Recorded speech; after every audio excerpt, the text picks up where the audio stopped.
My story as an athlete has typically always been wrong place, wrong time. Nothing illustrates this better than finishing my college football career 2 seasons before the program was taken over by the winningest coach in program history.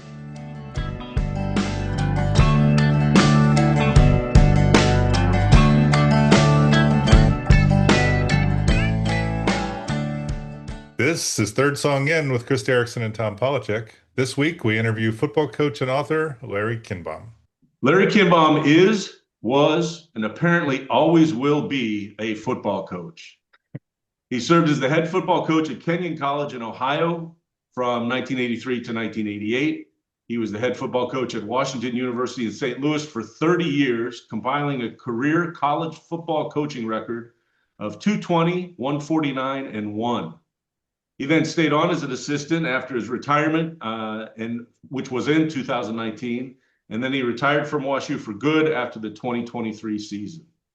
However, after moving to Tulsa, Oklahoma, he is apparently still coaching football. He also recently published a book, Winning and Losing Are Imposters, Leadership Lessons from the Sidelines. Welcome to the show, Coach Kindbom. Thank you, Tom. Appreciate You're it. welcome. Chris, glad to be here. We're glad you joined us. Thank you. Absolutely. You didn't hear my cold open, Coach, but one of the things that I always seem to do is play for teams either just after or just before they got great coaches. And frankly, that's how I look at my career at WashU. We missed it by that much. Yeah, you had some good coaches. Just the right fit and those kind of things, Tom. But uh, for your listeners to know, you were a heck of a football player, and I think that WashU goes through its history books and can see your name in there, not just for the statistics, but I think for the things that you brought to that program. So we're endeared to you very much. Well, that's nice of you to say. Yeah, really, my class, and Chris was also an athlete at WashU. He played baseball at WashU. And I always wonder if I just made this up in my head, but were you supposed to play football at Yeah. WashU when you came in as a freshman? Yep. I Yeah. thought so. I was supposed to. I won't get into it too much, but I had a disagreement with my father about coming out early for the practice. Uh, So that but sort of I ruined that sort of yeah, it didn't work. It didn't work out for me, but that's all right. no, no, that's too bad too, because I thought that was the story, but I couldn't remember exactly. But I do think that my class had a lot of really good athletes, and I think helped lay the foundation for some of the winning programs that WashU boasts now. But for most of us, we didn't quite pull it off during my 4 years while we were there. You guys set the table for the program, I think, that followed.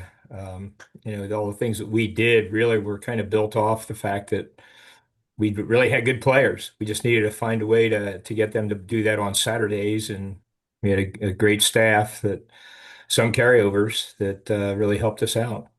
So Yeah, that's good. yeah. And I've been paying attention ever since. So you are a published author, and as I understand, this was your very first book. But the title of the book is "Winning and Losing Are Imposters: Leadership Lessons from the Sidelines." It's. I find it to be a really interesting book. It is a leadership book, which is not the category that I read very often. But what I thought was done very well was kind of weaving in your leadership lessons with your own autobiography, your anecdotes and stories from your own career, particularly your career as a coach. Yeah. Well, it was something that I had been planning to do for years, and I did reach out one time and wrote an article on Robert Zupke for a magazine. The Illinois beloved head coach down there was also a painter, and I have one of his paintings. So the story had nothing to do with his football, but everything to do with the painting that I had sitting in my living room. And after I finished that, I said, you know what, I ought to sit down and write a story about me and the things that I've learned over the years, and began to keep notes on that for almost 10 years. And then when I retired, that was part of it, is to go ahead and try to put that on paper. So one of the things that I found interesting about the book, which talks a lot about preparation, talks a lot about being able to improvise, talks a lot about dealing with the hand that you're dealt, is that the story underlying all of it seems to kind of be that life is what happens when you're making other plans, particularly the beginning of your coaching career. Because I know that you coached for a Hall of Famer. You were an assistant coach with Woody Hayes at Ohio State to start your career, but it seemed like you were doing that basically as something to do while you were preparing a whole different life.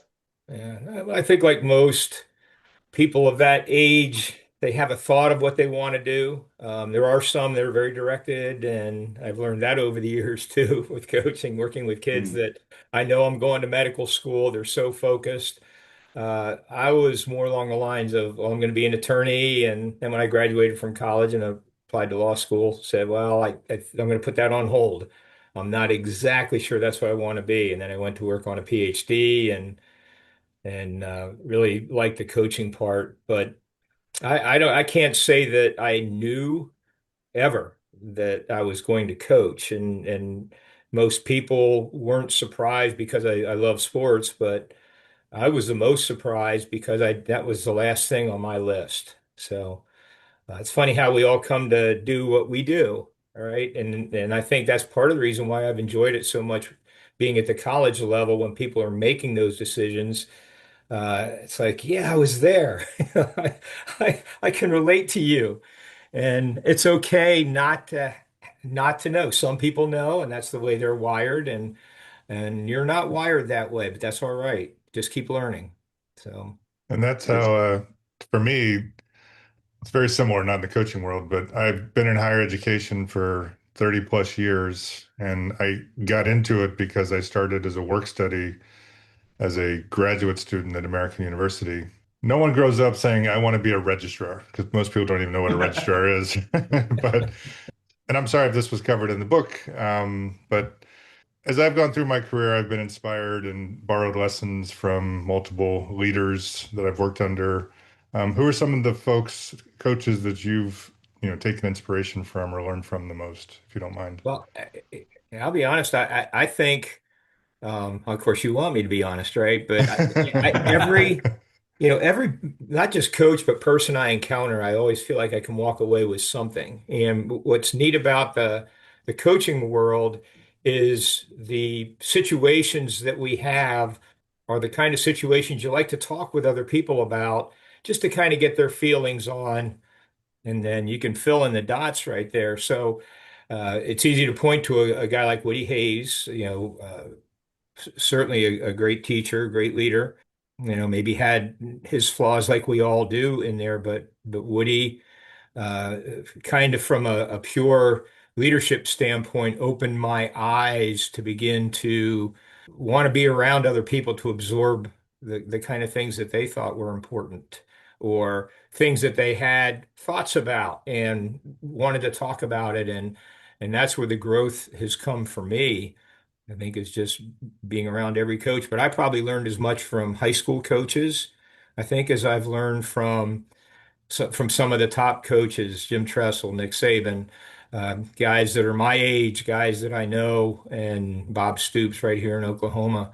Fantastic coaches, fantastic people, but uh, that high school coach who has the development stage of some of these young people coming through. Those they have as much to contribute, I think, in terms of the overall picture in my life as those other people up top. one of the things I found interesting in reading the book was, there are a lot of anecdotes, but a lot of the learning that you discussed, a lot of your own personal growth came not only from lessons that you learned from Woody Hayes, for example, but also from the players who were playing for you at the time, Yes. the people on the academic side at the universities you worked at, and one of the more interesting things I always think about with you is you retired as the head coach at WashU and then turned around and stuck around as an assistant for the new head coach who had played for you. And you acknowledge a number of things that he did that you had never done as a coach. And I thought it was it was an interesting focus of the book. I thought that it seems like you were gaining information, not just from above, so to speak, but kind of from all around. Well, absolutely. And, to me, that's always been the fun part is to wake up every day and excited about being able to go in and learn. And I don't know if I've ever stopped learning. I came back and I'm working as a middle school coach now in Tulsa, Oklahoma. And the things I'm learning, again, not just from like the head coach who's there and the other coaches on the staff who are just tremendous, it's from the kids, from that seventh and eighth grader who will all of a sudden either say why or have that puzzle look on their face. And you have to explain why this is going to make him a better person or a better football player or whatever it might be. And I enjoy that because there's times that I get that feedback back from them to say, oh, never thought about that. And I just grew a little bit just because of that interaction that I had with that kid or that parent or whatever it might be. So for me, it's been awesome. It's all I do is write down the notes of what I'm learning every day and try to package that into a book. Yeah, and as I understand it, not only were you coaching a middle school team, you also ended up helping, again, assisting a high school program in the area where you live. Last we talked, you were in the playoffs. Unfortunately, I didn't check in to see where all of that stood. So, first of all, how's it going? How did it go? Well, we lost in the quarterfinals, the state. It was a tough loss. It was a good game, and the other team put more points on the board than we did. But it was a great year for us and for the program. Take us back just a little bit. How did you get involved, first of all, at the middle school and then at the high school coaching? Since, let's face it, you retired, man. I don't know if you realize this, but you retired. You got to be quiet. My wife's in the other room. She doesn't know that I'm still coaching. But no, she encouraged me. I actually sat last fall out of coaching for the first time, really for the first time out of football since I was 8 years old. So, um, and I can't say that it was horrible. It was great. I get to watch some games and I talk to people, but I was still missing that interaction, I think, with young people and the growth that I had. Again, it's one thing if I felt it was a one-way street and I was the only reason that those people were growing, maybe, or that was the only reason that I was in it. So I was missing those learning sessions every day, and my wife pushed me that way and said, you love doing it, go do it. Yeah, so I just walked into the coach's office, the very same thing I did with Coach Hayes. Walked in and said, "Hey, I'll do whatever, if I can just kind of be around." And thankfully, he had a position that he felt that I could handle, and let me be a part of the whole thing. So it was fun. That is really amazing to me, and it brings to mind some of the anecdotes from the book, because one of the things that I noticed about your coaching style was the varied ways in which you would get involved with your players and get them involved in the concepts, the basic precepts you had as a coach, the things that you wanted to stress for your teams. One of them that stuck out to me was, and it's probably not the right way to describe it, but was the mountain climbing exercise that you did with your seniors.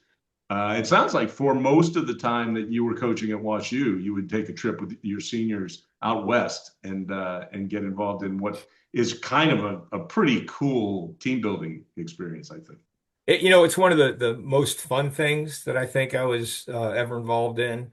One of my former players, actually, a young man, Chris Creighton, who's the head coach at Eastern Michigan now, had taken his team up Pikes Peak, and I thought, well, that's so cool. I can't take a whole team up, but I'd love to be able to go up with my seniors. Of course, the NCAA has rules that you just can't take people and make them go there. It would be like a practice.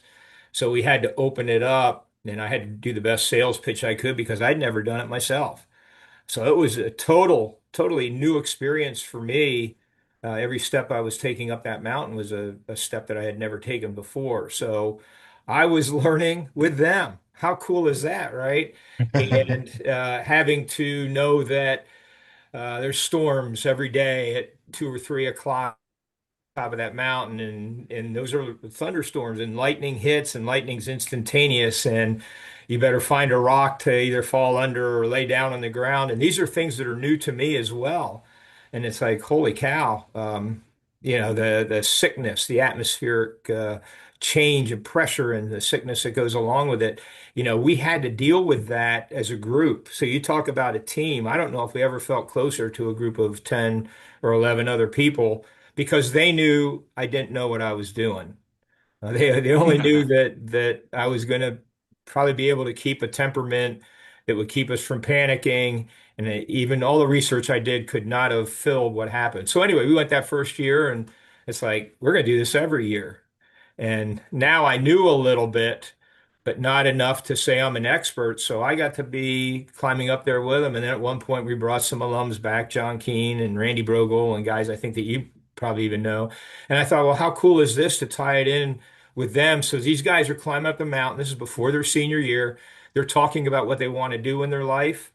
And they're talking to guys that are already doing things. And now we're getting that interaction with an alum, and we're getting that atmospheric pressure, and we're holding on to guys so they don't fall off the side of the mountain. And we just went through a lot of things. And of course, you read the story of the one guy that had to go back.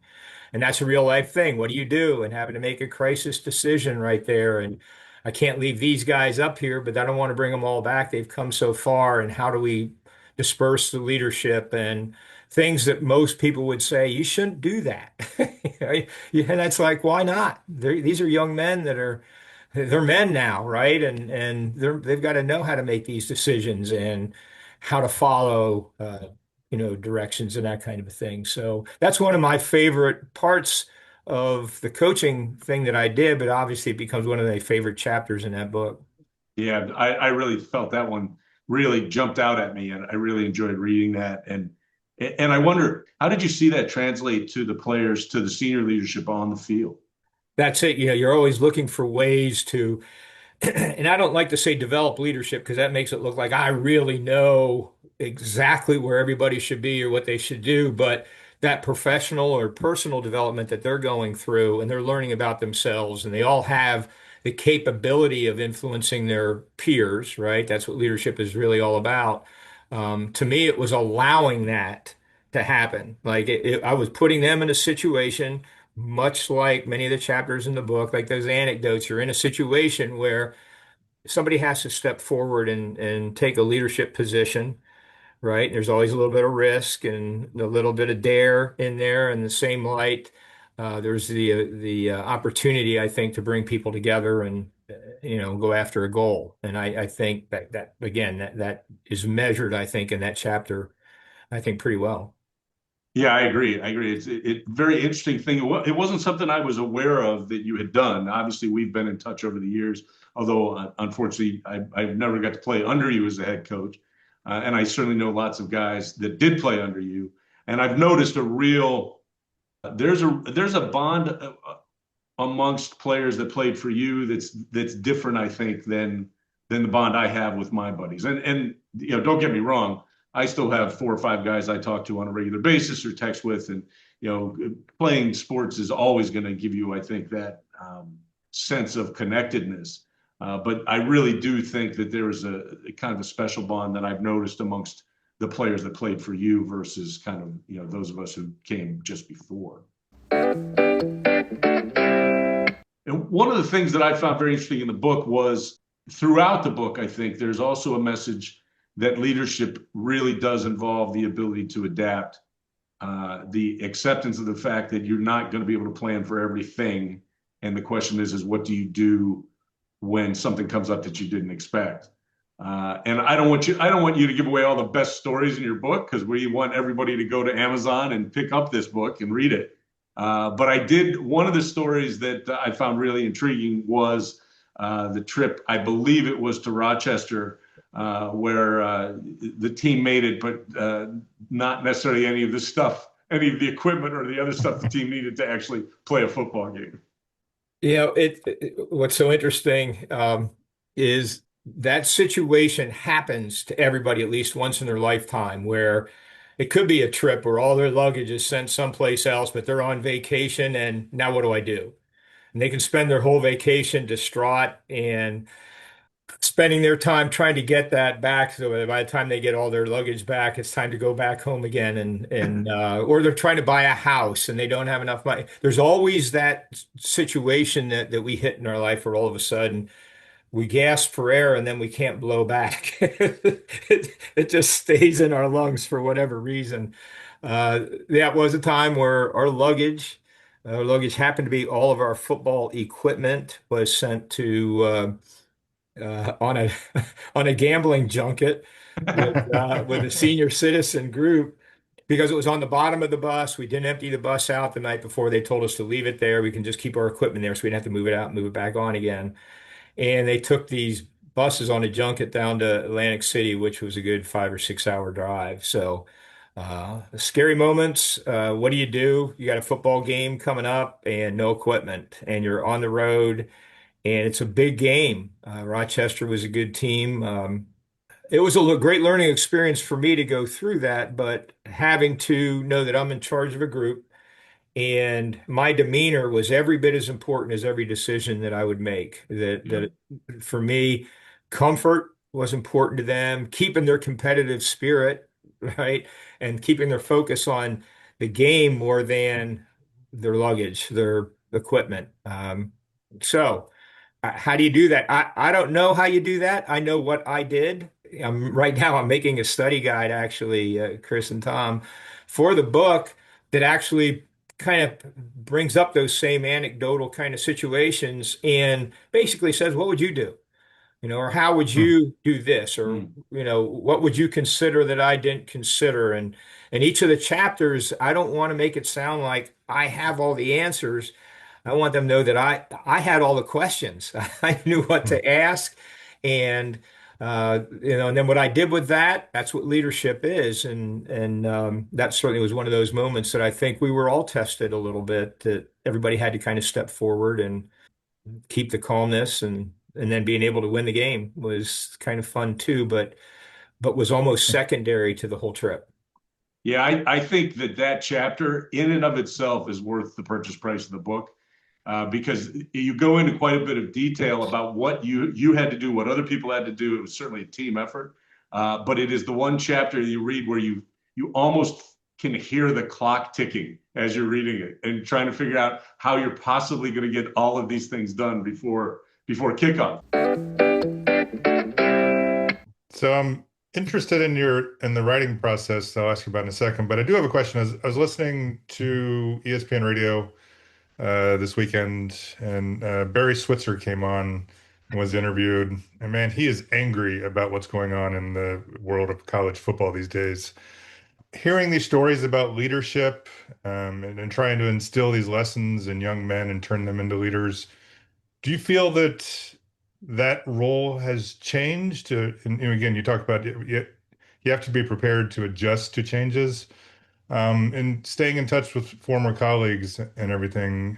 What are you hearing about their ability to pursue leadership, and life lessons versus recruiting and trying to keep the kids there? Because so many kids are just leaving it. I mean, the number of kids that are changing every year is crazy to me.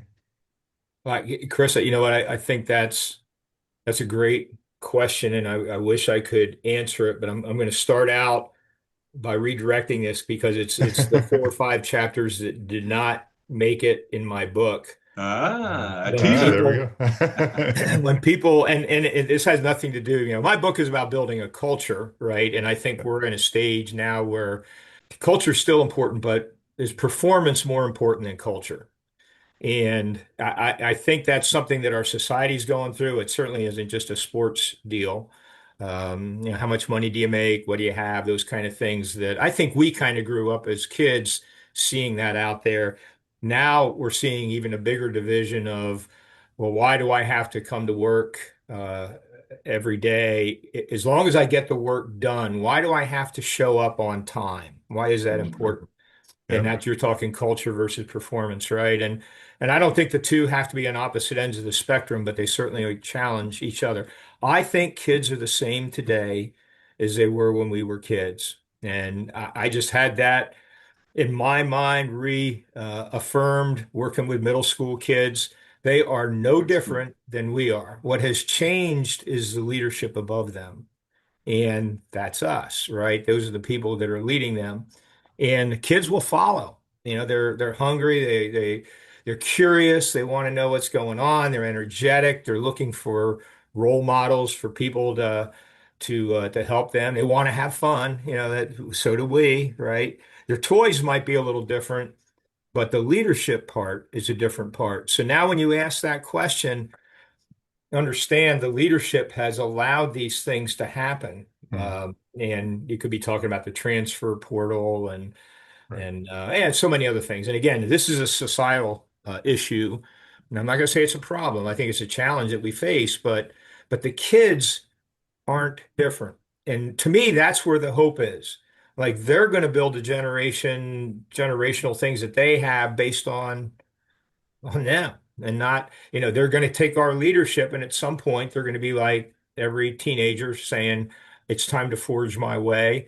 I have hope for them because they don't want to live in a time of chaos, which is what we have right now in the sports world, especially. I mean, we're talking about a coach he's waiting to make a decision on whether or not he goes to another school No, based on whether or not the team's going into the playoffs. And it's like, Right. how ridiculous is that? I mean, what about your Yep. family? You know? Right. Do you say goodbye to your family if they don't somehow meet the standard that you, well, I mean, I just think it's incredible that we're facing these issues, but they're just challenges, and that's the way I have to look at them. I don't look at them as problems. It's like, okay, there's challenges, same kind of challenges I put out there in the book, Tom. mm, These are the things that we face. These are the things that we need to do. Let's step forward. But I have hope with our kids. I really believe that this young generation is going to be able to step forward and say, hey, look, this is what we've learned. This is how we're going to take it to the next step. I don't want to put words in your mouth, and I'm certainly biased, but I believe that in terms of American sports, college athletics in particular, Division III is still kind of the saving grace when it comes to those the principles and the concepts that you talk about in your book. I now have two Division III athletes in my family. My wife and I both played Division III sports. Chris played Division III sports. It still seems to me that the kind of traditional strength and importance of college athletics seems to shine through even more now in Division III than in Division I than it used to. And we used to say the same thing back when I was playing football, that Division III had all the best parts of athletics and avoided some of the noise, some of the static that you saw at the Division I level. And to me, it seems like that gap has gotten even broader. Yeah, whether you're at Dubuque or Washington University or Kenyon College or wherever it might be, there's something to it when ultimately you're playing not because you're paid to play, Mm, where all of a sudden the financial thing becomes part of that factor. It's like, I want to be out there. And that's really the first time in their lives that they have the total decision-making process. Maybe in high school, if they have the kind of parents that would say, well, then, hey, don't if you don't want to do it or whatever. But a lot of times kids are kind of pushed to that to be involved. And I can't say some of that isn't bad or isn't good. I don't know. That's up to each family individually.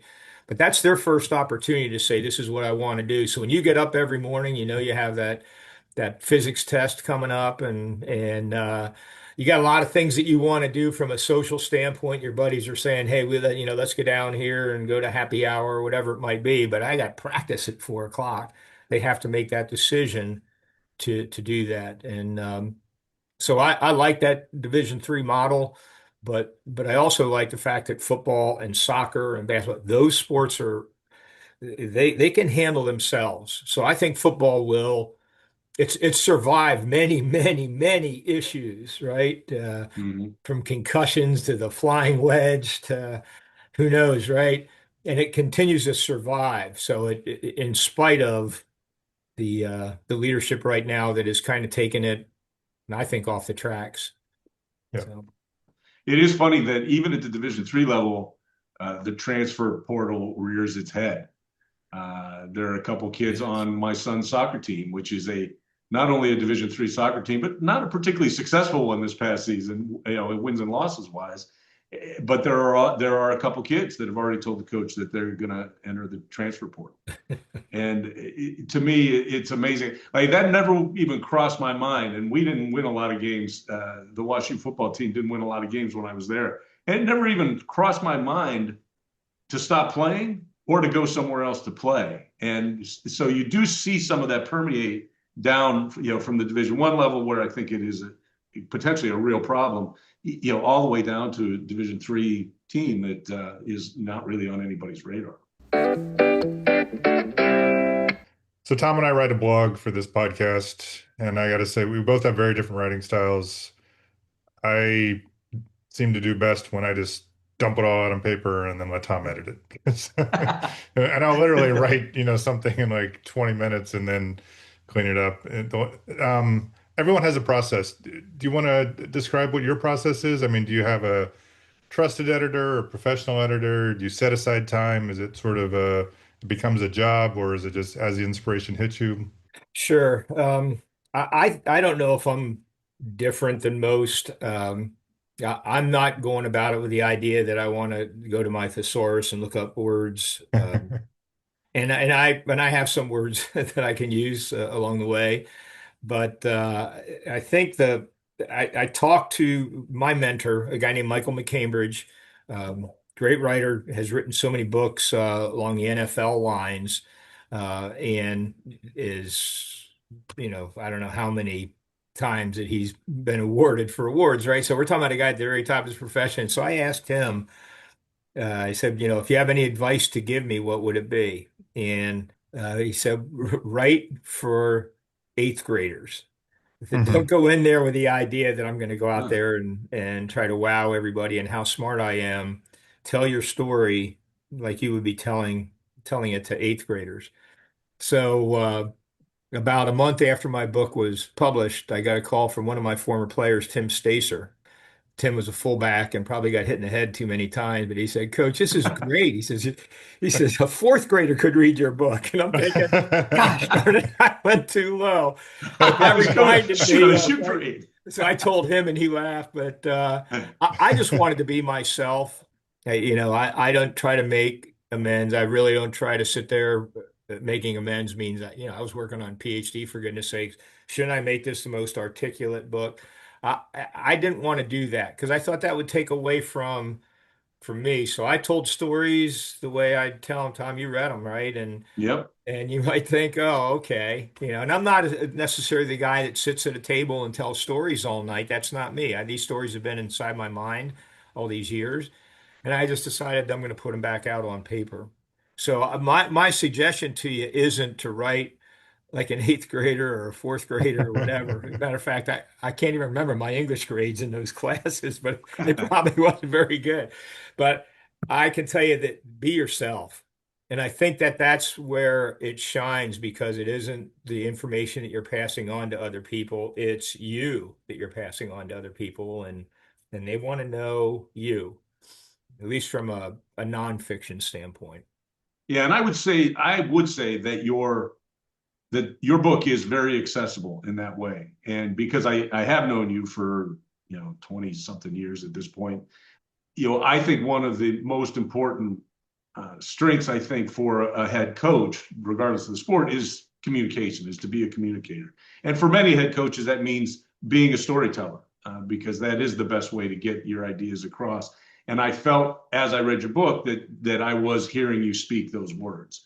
And I have an advantage over a lot of your other readers because I've heard some of the stories and I've certainly talked to you quite a bit. But I do think that comes through, and I do think it is very natural in that sense, which actually is a great time to make sure we plug the book. The book is Winning and Losing Are Imposters, Leadership Lessons from the Sidelines, written by Larry Kindbom. You can find it wherever you buy your books. It is on Amazon. It is on other book-selling websites. We will have a link on our As Mentioned page at thirdsonginpodcast.com, so you can click right to it, get right there, buy it in digital or physical form, and I recommend you do so. I think now might be a good time to move on to the playlist that we do with our guests. And Larry has suggested an exciting topic. I played around with this one for a while, finally settled on my songs, but this is sort of the theme is autobiographical and songs that mean something throughout each of our lives. And what we usually do is, Larry, you will do the first song, I'll do the second, Tom will do the third, and we'll keep going until we get through the 10 songs. So I think you have four, I got three, and Tom has three. So do you want to start us off? When I took the head coaching job at Kenyon, the song came out that summer, and I was driving from Maine with my kids back to Kenyon and listening to this song, and it came on a bunch of times from Journey called "Don't Stop Believing." And I was going into a program that was kind of getting jostled around a little bit at Kenyon, and they fired a coach that the kids really liked, and the program only had, I don't know, 39 players in it, but everybody loved the coach and everything. So coming in, it was like I was replacing, someone that they really loved and respected. But the song was "Don't Stop Believing," and I thought it was perfect. And I told Tom there's a story behind that too, but to this day, I actually heard the song last night. My wife was watching The Voice, and someone came out and sang "Don't Stop Believing," Oh, that's and funny. whole nother. It was awesome. It was unbelievable, but it wasn't along the same lines as the Journey had sung it. But great words, and it was really kind of a point in my life where I'm now a head coach. So maybe it was meant for me as much as it was for the kids. It's a great pick. I remember when that song was huge, and it's you could not stop singing along with that one. And also the music video, which was great. So I went with similar themes, tried to go through important times in my life. For me, music's always been a big one. The first 45 or whatever single that I bought was The Sultans of Swing. And I liked it so much, I went and bought the album, and I did not like the album at all. The only song I liked on it was Sultans of Swing. But that came out in 1978, so I was 12 years old enough to finally purchase my own stuff, and I made a good purchase and a bad purchase. And Oh, I've gone okay. back, and I'm glad that I have that first Dire Straits album. But the rest of the music didn't hit me like Sultans of Swing did, which is just a great, catchy, fun song. So Yeah, love it. Yeah, that one's a lot of fun. I took the same approach when Larry, when you and I first talked about the songs that you wanted to put on the playlist. We kind of teased it into the thought that each of them had a story or a special meaning for you. And I thought, well, autobiography is a great theme for a playlist. So Chris and I don't really talk about the songs we're going to pick or how we're going to come to them. My approach was basically to take a song from each decade, starting in the 70s, that had that kind of meaning for me or that stood out for me. And the one that I decided to pick first for this playlist was from 1977. It is the song Bat Out of Hell from the album Bat Out of Hell by Meatloaf. And it was an album, my parents owned the album, the vinyl. And I can remember they played it maybe once. I think my dad bought it because Meatloaf was on Saturday Night Live one week, and I think he probably bought a dozen albums that way because of the musical guests on Saturday Night Live. 1977, I was 11 years old, so squarely kind of in that middle school age, and I just thought it was the coolest song ever. And it stuck through us. I can remember that song playing at parties at WashU, at fraternity parties, whatever, it's 7 or 8 years later. So that's my choice for my first autobiographical song for this playlist, which then takes us back to you for song number four. Yes. Well, you told me that didn't worry about putting them in order, so I'm putting them in order now. Okay. So that would Gotcha. really be because of where it was in my life. You ready? Song number two, Yep. yep, Louis Armstrong, "What a Wonderful World." Love nice. that song. The very first time I heard it, it brought me to tears. And to me, that's my life, right? I mean, it's what I like to live and wake up every day. And I thought Louis Armstrong he put the soul into that song, and it was just outstanding. somehow the most important phrase in your coaching career, in my opinion, has not been mentioned yet in this interview, and that is the idea of positive mental attitude, PMA. I know that that is what you brought to WashU. You brought it as a slogan and as a philosophy. And if there's a song that captures that, it's got to be "What a Wonderful World." Yeah, Amen. It's what a great song. it is. It's an awesome song, which will be followed up by a not so awesome song. Um, so I decided to focus on two things. I took a not the most straight path towards through life. Started at WashU, didn't finish. Met my future wife, moved across the country, and resumed schooling a little bit later, and finished finally. I should have graduated in 1988. Graduated 19, didn't finish till 1990, so a couple years slowing me down. So I went for a song from that year, 1990, and then also highlight the fact that I have a problem with being way too brand loyal. So if I like an artist, I stick with them through good times and bad times. So the song that I chose is Coming of Age by Damn Yankees. And the connection there is Night Ranger has always been my guiltiest pleasure of all. And Jack Blades was in that little super group called Damn Yankees. And it's a catchy ass song. Sorry, apologies for that. It's a very catchy song, Yeah, good. and from an important year in my life. I've listened to way more damn Yankees than I ever thought I would. There are certain prices you pay when you're Chris's roommate for like 2 or 3 years. Damn Yankees is one of them. Yes. My next song comes from the 80s, from 1988 to be exact. And this was a singer that really affected me when she first came out with her self-titled album. I listened to it nonstop. I just felt that she just had so much soul when she sang. And I could have picked any song, frankly, from the album, Melissa Etheridge. But I'm going with Similar Features, which I think might be the first song on the album. And I can remember just hearing the first song and then getting sucked into that album and just playing it on repeat over and over. As I said, it came out in 1988. That's the year that I graduated Yeah. from WashU.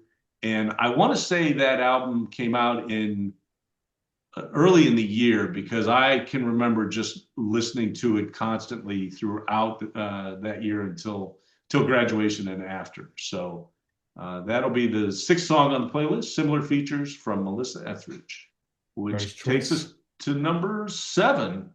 Larry? Bon Jovi, It's My Life. And just real quick, I won't belabor the point here, but when that song came out, I like to put music in behind the highlights from our football clips. Hmm. And Bon Jovi was that kind of a little bit of headbanging, yelling, screaming, having fun. So it kind of helped me bridge the generation there too. Differently than when I was at Kenyon, that was Bruce Springsfield, or Springsteen. There you go. I showed you right now. I didn't know that much then, right? But when his first song came out, but I was also going through some changes in my own life, and they came out with "It's My Life," but had a slower version, and it's an incredible. The first song I thought was great, but that slower version, it was almost like my life was patterning after what Bon Jovi had done. But it also made those words come out, and one of them is "I'm not going to live forever." In my Christian life, it's like, well, that this song really isn't me. But it's dealing with a lot of people that I deal with that it's like, man, I got to get all this crammed into this life. And it's like, you know what? I know people feel that way. I felt that way. So that slower version, which I would recommend to everybody to hear one time, is probably going to become the version that you're going to want to listen to all the time. So Excellent. That's as good a time as any to note that this playlist will be posted wherever you stream your music. It will be listed as a third song in playlist. Most likely the title will be Autobiography, a third song in playlist. It'll be on Spotify and Apple Music and YouTube Music, everywhere you can stream your music. And we will specifically, Larry, look for the slower version. I don't know if it's an acoustic version. I don't think I'm familiar with that one. So yeah, I don't listen to a ton of Bon Jovi, but That's very interesting to me. I really do want to hear that. And everybody will get a chance. By the time this episode posts, those playlists should already be up, and you can listen to all of those songs wherever you do stream your music. I must not have been a good enough influence on you, Tom, because I listen to a ton of Bon Jovi. All right. Yes, yeah, that's true. That is true. I It can't get is. damn Yankees out of my head. I think that's the problem. All right. So I chose this before the interview for a different reason, but now I'm glad I chose it even more. So I went with the 2001 huge hit, I'm a Believer by Smash Mouth. I chose it because of its connection to kids' movies.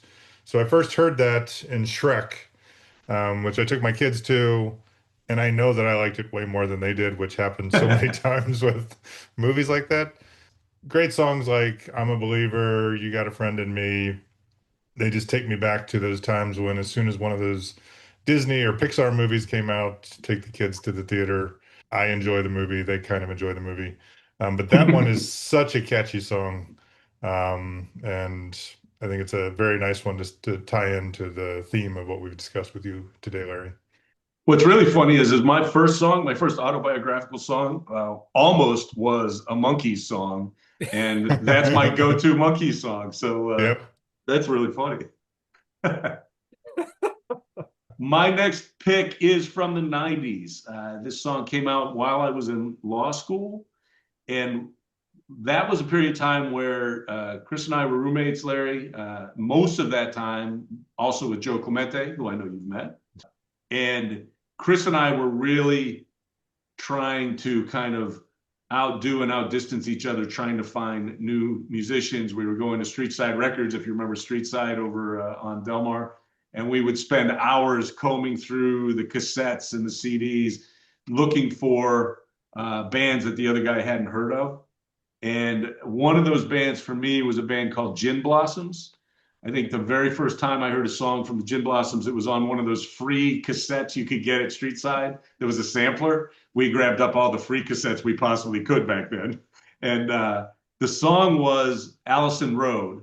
And I think that was the song that was on the cassette, but it was also on an EP they put out called Up and Crumbling in 1991.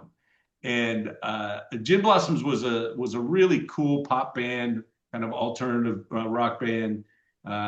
Unfortunately, they had some tragedy, and the band kind of folded for a while, and then it came back with a different lead singer. But the song Allison Road is just a really kind of fun, up-tempo song, and it does make me think of the period of time when I was in law school. So from an autobiographical point of view, I wanted to get a 90s song, and for this playlist, it'll be Allison Road by Gin Blossoms. Nice. Which leads us to our final song, the final pick. The honor goes to our guest. What is number 10? Well, people would laugh when I'd say this, but I heard it at a reception at a wedding for the first time, and it was so uplifting. Black Eyed Peas, which I got a feeling. And, there's so much to it, but we had just finished a season and, Saturday night. I mean, it talks about Saturday night, and that's football. For Yeah. 50 some years, college football, Saturday night was the time the game is over and everybody goes and does what they do, right? That's when their personalities come out. But the whole thought of thinking about, I got a feeling that tonight's going to be a good night, just how that is, to me, it's a football song. The second marathon I ever ran was the Disney one, and I didn't have headphones in because I just wanted to take it all in. And there's a couple times throughout the route that they played that song, and Huh. I could feel it literally picking my energy up. Like it was it as I mean, that song just has some power to it that's just incredible, just the energy level. And that'll stick in my head forever because I was exhausted and I could like physically feel myself get more energy when that song was playing. It was cool. Yeah, that's a great band. I actually really like Black Eyed Peas anyway. Yeah. But and by the way, my Saturday night after a home football game was sitting on a folding chair in front of the fraternity house with a beer and a bottle of aspirin. Kevin Schott and I would just sit out front. We could barely move, and that's all we would do. We would just watch the rest of the parties, the road, just go by us as we sat out in front of the house. That brings us to that's our 10th and final song for what I think is going to be a fantastic playlist. Uplifting, inspiring, and maybe you learn and hear a new song or two. Although I think some of those are well worn, which is great. And I want to thank Larry for suggesting the theme and for guiding us towards such a uplifting and powerful playlist. So that'll be available, as Tom said, on all the various streaming services. It'll be released the Friday before we would release this episode, which is still a little bit off, but yes. By the time you listen to this episode, you will have already had an opportunity to listen to this playlist. You will. I do want to thank you, Larry, for one, being on the show, taking the time to join us. You've inspired me to think about different ways that I can interact with my office and the whole idea of performance-based versus culture-based. I think I need to work on that a little bit more on the culture side of things. I have some great performance being done by my team. But as this world has taken us to much more of a virtual working style, it's very difficult at times to maintain that culture. And you've given me some ideas and some inspiration to move forward with that. So I want to thank you for that. You are a very, very inspiring person. And I'm not just saying that because you're on our podcast. I'm saying that in reaction to, the time that we had together today. I wish I'd had the chance to play for you or to know you before, but now we know each other. So I look forward to hopefully staying in touch. Yeah, you and me. Appreciate it, Chris. Thank you. One final time, thanks again, Larry Kindbom, for appearing on the podcast. We make people get up very early to do this, and I really appreciate it. Although knowing you, my guess is you may have already been up for a couple hours.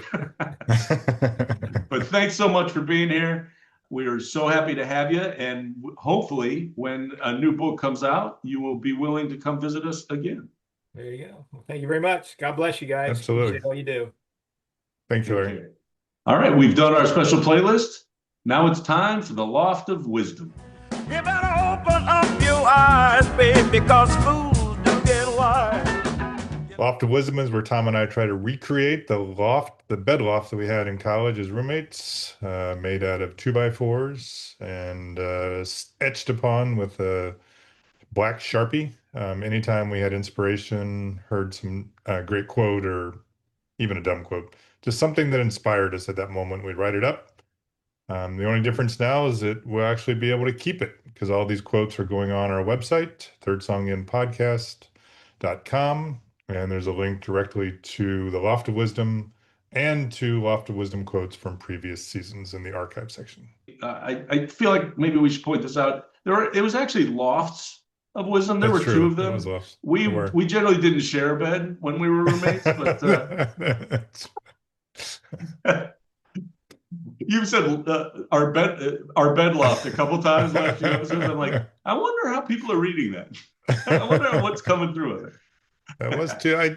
I guess we did write on both. I feel like the one, I think it was mine, the one that was directly in front of the door. Right, the one that faced the door. Yours was to the right. Yeah, exactly. We used it. We eventually wrote on that, but I think we started out on the one that you could see as soon as you walked in the door. So my quote for this episode's Loft of Wisdom, I don't know how directly it connects to Coach Kindbom and his philosophy of coaching, but it is hilarious. And it does feel philosophical, at least for me. The comedian Tom Papa in a stand-up special, and I actually saw it on YouTube, so I don't know exactly where it came from, but he was bemoaning people complaining about how tired they are in their life. And the quote is, "You don't need a 5-hour energy drink. You need to lie down once in a while." And I feel that's a good philosophy to live by. The older I get, the more I feel like I'm going to follow that one. All right, so I will say that I pivoted on my quote when I was listening to Larry. He's talking. I was truly inspired by his thoughts around listening, like always learning, always listening, and the value of that over thinking that you know everything. So I did a quick search. I found, I think, a very appropriate quote to add to the loft. And I think this is what it's about. Yes, I had another one quoted or planned, but listening to our guests and being inspired by them. And it's one by Doug Larson. It's wisdom is the reward you get for a lifetime of listening when you'd have preferred to talk. I know you had read some Doug Larson stuff over the years, and I have too. And I just thought that that was a very fitting quote to follow up on the great interview we just had with Larry. Yeah, I love that quote. I wasn't aware of that specific quote, but that is something along the lines of what I've been telling my own kids since they were old enough to understand, which Yeah. is try listening instead of talking. Yep. I think that's a great one. Which brings us to post facto. It's a mistake. It's a mistake. Post facto is our opportunity to correct errors we may have made in the past or to fill in the blanks on stuff we talked about in prior episodes. Do you have any post factos this week, Chris? I do not, but I think you might. I do. There's two things I wanted to bring up. One, I actually wanted to bring up last episode and just dropped the ball. We interviewed comic writer and artist Tim Seeley a few episodes back. It was a great episode. If you didn't hear it, I recommend going back and listening. He's a very interesting guy. We plugged his website and talked about a number of the books he's worked on and written and created. One of the things we didn't bring up was the fact that there's a television show streaming on Peacock based on his horror comic series Revival. When I asked him if there was anything extra to plug, he didn't bring it up. I forgot, and I take the blame for that. But I think it kind of shows he's more interested in making stuff than the business end of promoting everything. I actually haven't seen Revival, but it's gotten great reviews. I think it has been renewed for a second season. And I just wanted to let people know that Tim Seeley has lots more out there, not just comic books, but TV, movies, etc. And then also I made a staff pick a few episodes back for the movie The Running Man, which was directed by Edgar Wright. And I finally got to see it. I thought I would see it the first week it came out, and it just didn't work out for me. It is okay. It is not up to Edgar Wright standards as far as I'm concerned. I was really looking forward to it. I haven't seen a new Edgar Wright movie for a few years. I'm not sure why he's had his stuff on hold. This is a remake, and maybe that's why I didn't like it as much. It was fine. I enjoyed it. I saw it on a big screen. It's probably worthwhile to see it there because there's tons of action. Glenn Powell is pretty good. And I think that's why my wife liked it more than me, because she's in love with Glenn Powell and you get to see his ass. All right, now we have staff picks. Just around the corner from you. Staff picks is Tom and I trying to recreate. We're always trying to recreate shit, it seems like. Just We're trying to recreate the experience of going into the record store. Tom talked about that with our interview with Larry. The video store, bookstore, and checking out the board where the staff make recommendations of new stuff. So Tom and I will try to point out to our listeners either new music, new books, new movies, new TV shows. What's your new thing this time, Tom? My new thing is a single that Turnpike Troubadours just put out about a week or so ago. It is a cover of the Todd Snider song, Just Like Old Times. It's one of my favorite Todd Snider songs. This is a really different take on it. And obviously it was done as an homage to Todd, who just passed away a couple weeks ago. But it's a cool version. Like I said, very different than his, but a lot of fun to listen to. And I recommend that you go take a listen. I will. And for what it's worth, I've been listening to Tune In, which is a radio app. And I found a couple Americana channels just to mix things up because I feel like I sometimes get into a rut, as you'll see from my playlist pick. And they've been playing a lot of Todd Snider, which has introduced me to more of his stuff than I'd heard before. And not that you needed to hear this, but you were right. I mean, he's great. I really enjoy his stuff. It's brought me to listening to more Todd Snider.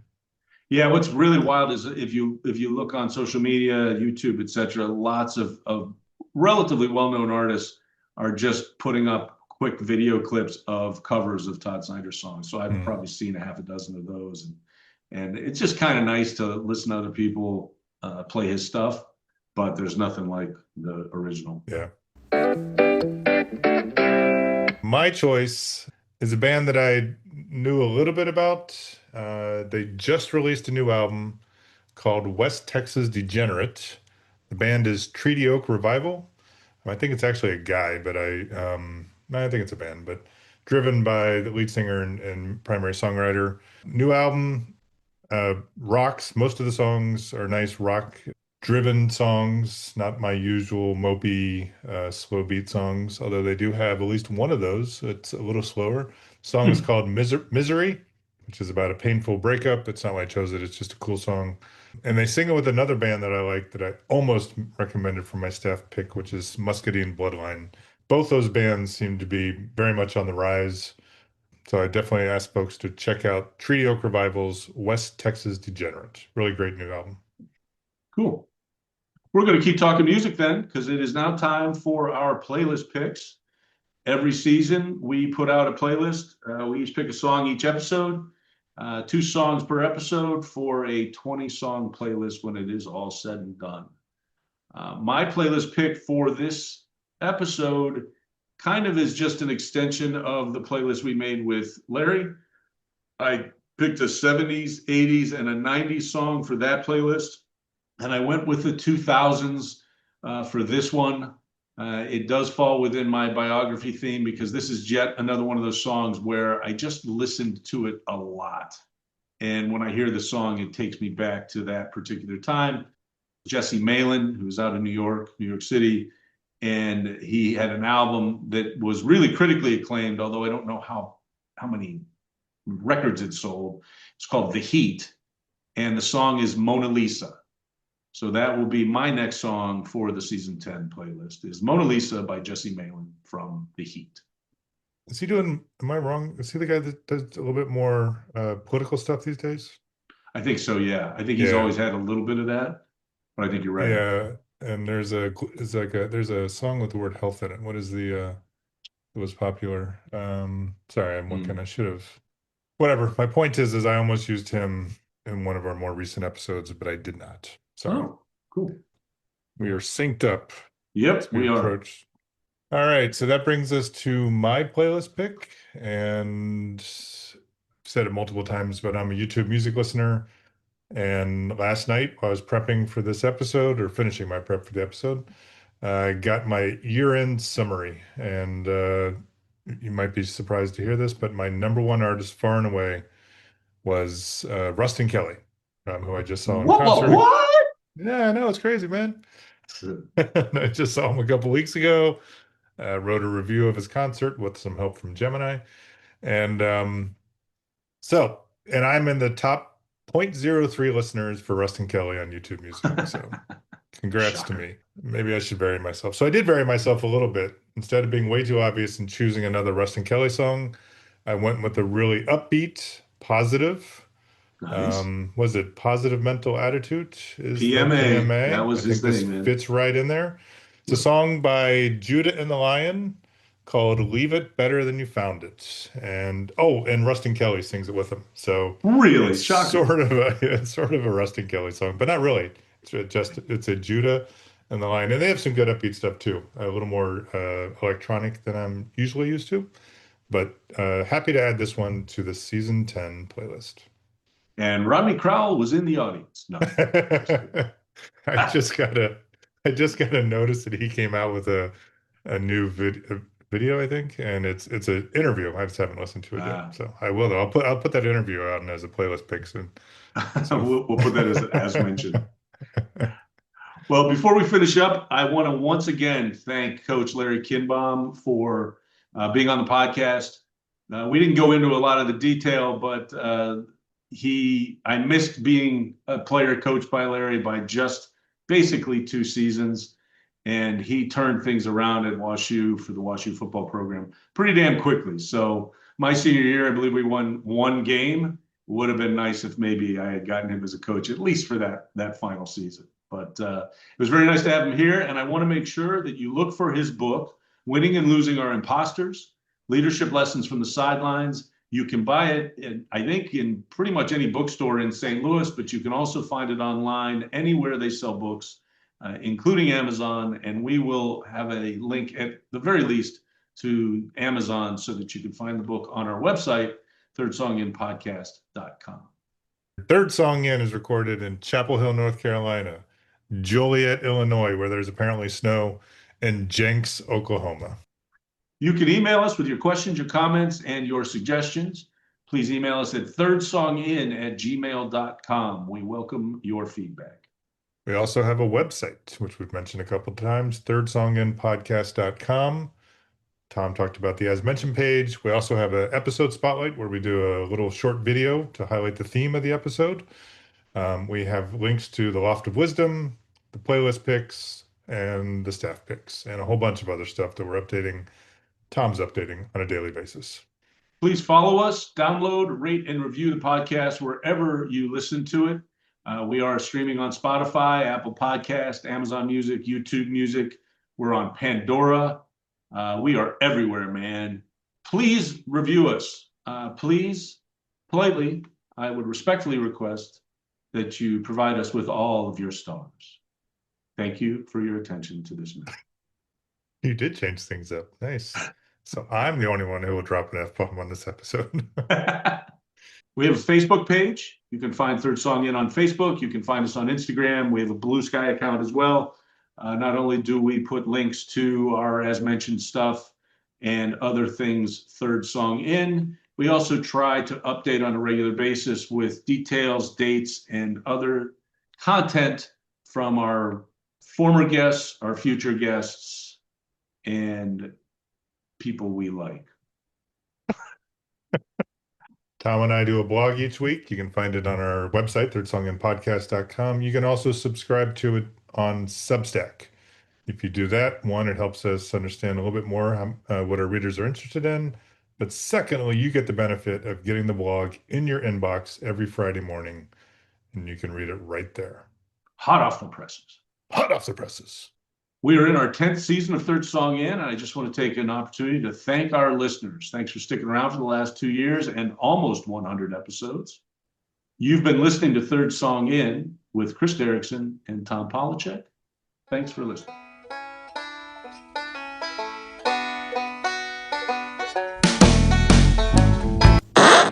With each episode, we're one closer to 100.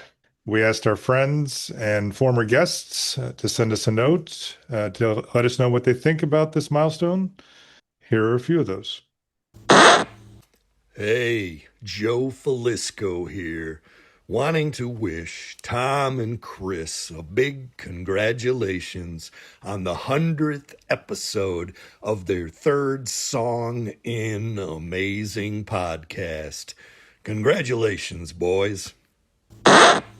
Hello, Tom and Chris. This is Bami Adeleo. Thank you for inviting me to my first podcast ever. Congratulations on your milestone. Many more to you guys. And I look forward to coming back to the third song. Have a wonderful celebration. Talk to you both soon. Congratulations. Here we are at 100 episodes. Wow, you guys, I am so proud of you, and what an accomplishment. I think that when you started this, you had some expectations, you had some ideas, and as it's evolved, redirected and added some, subtracted some, but what has remained consistent is that Tom and Chris have become more engaged with the world and certainly more engaged with each other.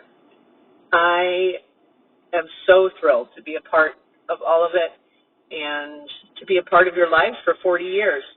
And, you know, in those 40 years, there have been ups and downs and sideways and all of that, but in the end, here we all are.